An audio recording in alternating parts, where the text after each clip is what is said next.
Hello CA inter students. हमारी गुरु ज्ञान की सीरीज चल रही है और हमने बहुत इंपॉर्टेंट बातें एग्जाम रिलेटेड कवर कर ली है।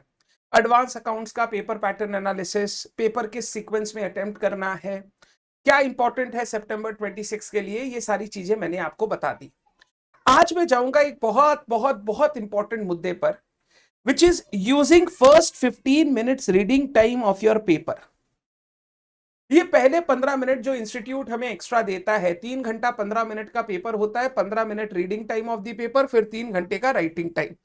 ये 15 मिनट्स रीडिंग टाइम को हम कैसे यूज करें, आज मैं इस वीडियो में बताने वाला हूं। और मैं चाहता हूं हर एक सीए इंटर एस्पिरेंट इस वीडियो को देखे एंड इन 15 मिनट को अच्छी तरीके से यूटिलाइज करने की कोशिश करे। ये 15 मिनट मैं रियल में बताऊं तो आपका पेपर मेक और ब्रेक कर सकता है, आप में कॉन्फिडेंस भर सकता है या आपका कॉन्फिडेंस ड्रेन आउट कर सकता है। तो इन 15 मिनट्स को बहुत अच्छे से यूज करना जरूरी है।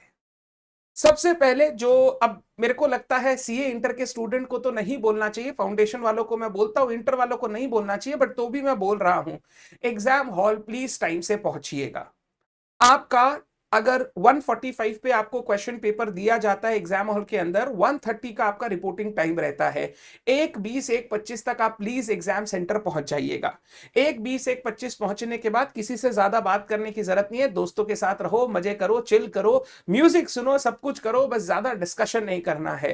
1:30 पर आपका गेट खुल जाता है, आप अपनी अलॉटेड क्लास में जाकर बैठ जाइए। अपना एडमिट कार्ड, अपना स्केल, पेंसिल, रबर सब एक जगह, पेन वेन, कैलकुलेटर सब एक जगह कर लीजिए और अपनी बैग रख के आ जाइए।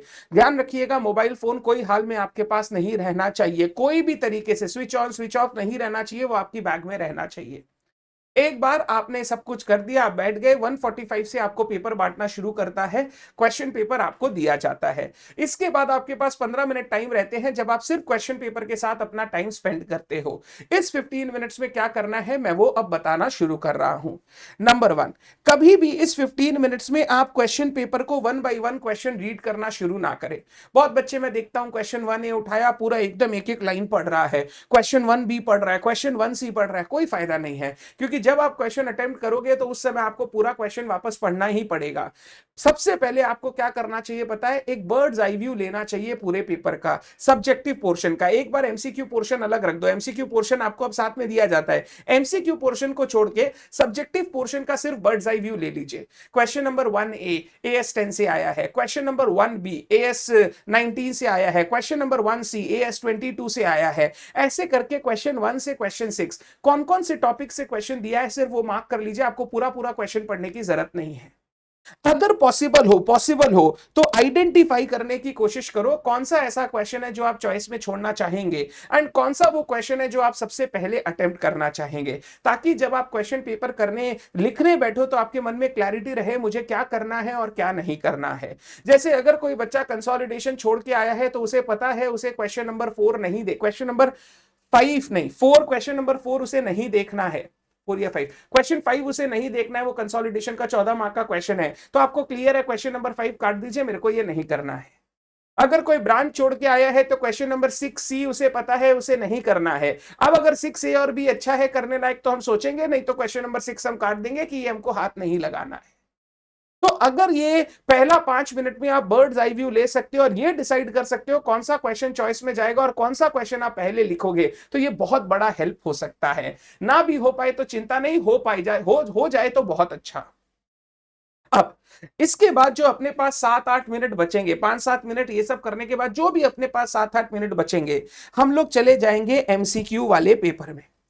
पहले इंस्टीट्यूट एमसीक्यू वाला पेपर साथ में नहीं देता था, बट लास्ट टर्म से उन्होंने एमसीक्यू वाला पेपर भी मेन पेपर के साथ देना शुरू कर दिया है। एमसीक्यू वाला पेपर हमारे पास आ गया तो हमको सबसे इजी क्या करना है, एमसीक्यूज को अब पढ़ना चालू करना है। हम एमसीक्यूज को सबसे पहले सॉल्व करेंगे। एमसीक्यू को सॉल्व करते समय ध्यान रखिए 3 टाइप के एमसीक्यू पेपर में आते हैं। एक होता है इंडिविजुअल एमसीक्यू, आपको एक क्वेश्चन दे दिया, 4 ऑप्शन दे दिया, आपको क्वेश्चन पढ़ के 4 ऑप्शन में से सही आंसर सेलेक्ट करना है। दूसरा होता है case study MCQ. Case study MCQ में 2 टाइप के केसेस आते हैं, एक होता है नॉन इंटीग्रेटेड, एक होता है इंटीग्रेटेड। नॉन इंटीग्रेटेड मतलब आपको एक क्वेश्चन में 4 पैराग्राफ्स दिया है, चारों अलग अलग जगह से है, AS1 से दे दिया, AS18 से दे दिया, AS20 से दे दिया, AS25 से दे दिया, और उससे रिलेटेड 4 क्वेश्चन दिया है। आपको पैरा 1 पढ़ना है, क्वेश्चन नंबर 1 का आंसर देना है, पैरा 2 पढ़ना है, क्वेश्चन नंबर 2 का आंसर देना है। बोलने के लिए केस स्टडी है, बट है ये 4 सिंगुलर एमसीक्यूज। फिर तीसरा होता है इंटीग्रेटेड केस स्टडी, पूरा क्वेश्चन आपस में इंटर रिलेटेड है। आप पहले एमसीक्यूज एक बार देख लीजिए क्या क्या मांगा है, फिर केस पढ़ना शुरू कीजिए और कैलकुलेशन साथ साथ करते जाइए, क्योंकि पूरा केस लिंक्ड है। हम लोग जब पहले 15 मिनट में, ये 7-8 मिनट में हम एमसीक्यू करने बैठेंगे, हम सबसे पहले इंडिविजुअल एमसीक्यूज में जाएंगे, क्वेश्चन पढ़ेंगे, कैलकुलेटर पे अपना कैलकुलेशन करेंगे, अगर कुछ लिखने की जरूरत पड़ी तो पेंसिल में पेपर से लिख ले, पेंसिल से पेपर में लिख लेंगे। अगर इन्विजिलेटर मना करे तो मत लिखना, अदरवाइज आप अपना थोड़ा बहुत कैलकुलेशन करके टिक कर लेना आपके हिसाब से सही आंसर क्या है। फिर इंडिविजुअल एमसीक्यू होने के बाद नॉन इंटीग्रेटेड केस स्टडी में जाने का। अगर आप इस 7-8 मिनट में, अगर आप इंडिविजुअल एमसीक्यूज और नॉन इंटीग्रेटेड केस स्टडी में 10 क्वेश्चन, 7 क्वेश्चन, 8 क्वेश्चन भी सॉल्व कर लेते हो, मतलब 16-18 मार्क का भी सॉल्व कर लेते हो, that is more than enough. क्योंकि उस समय आपका एकदम दिमाग एकदम एकदम चल रहा है 100%, तो आप पहले वही सबसे शुरू करोगे। जैसे ही आपको आंसर शीट मिलेगा, जितने एमसीक्यूज आपने पहले कर लिए उनको गोला कर दीजिएगा अच्छी तरीके से, अपना एडमिट कार्ड का रोल नंबर वगैरह लिख लीजिएगा। फिर 5-7 मिनट 10 मिनट और देकर जो नॉन इंटीग्रेटेड केस स्टडीज बची है, या इंटीग्रेटेड केस स्टडी जो आपको लगता है इसीलिए आपसे हो जाएगी, उनको करके उनको मार्क करके रेडी कर लेना। तो ऐसे क्या होगा, 15 मिनट का रीडिंग टाइम और 10-15 मिनट का वो टाइम के अंदर आप देखोगे मेरा 24 से 24 मार्क्स तक का एमसीक्यूज कंप्लीट हो गया। एक ही केस स्टडी बाकी है, वो केस स्टडी अभी करना है, अभी कर लो, थोड़ी देर बात करोगे तो भी चलेगा।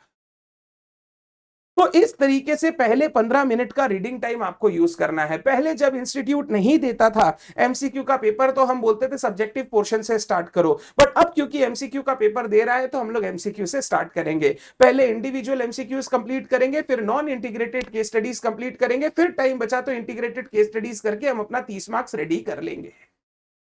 इस बार एमसीक्यू आपसे बनेंगे क्योंकि मैंने आपको एमसीक्यू एप्लीकेशन में 30 दिन तक लगातार प्रैक्टिस करवाए हैं। अगर किसी बच्चे ने अभी तक नहीं किया, Naveen classes CA and CMA app download करो, वहां पर आपको नीचे फ्री रिसोर्सेज में एमसीक्यू सीरीज मिल जाएगी। 30 दिन के 30 क्वेश्चंस दिए हुए हैं, अगर आप कर लेते हो तो मैं 100% श्योर हूं एग्जाम में फटाफट आपसे एमसीक्यू सॉल्व हो जाएंगे। या फिर YouTube पे मेरा पूरा एमसीक्यू का मैराथन लिया हुआ है, पूरा एमसीक्यू केस स्टडी सॉल्व किया हुआ है, अगर आप वो कर लेते हो तो आप एमसीक्यू में बहुत अच्छी तरीके से एग्जाम में अटेम्प्ट कर पाओगे।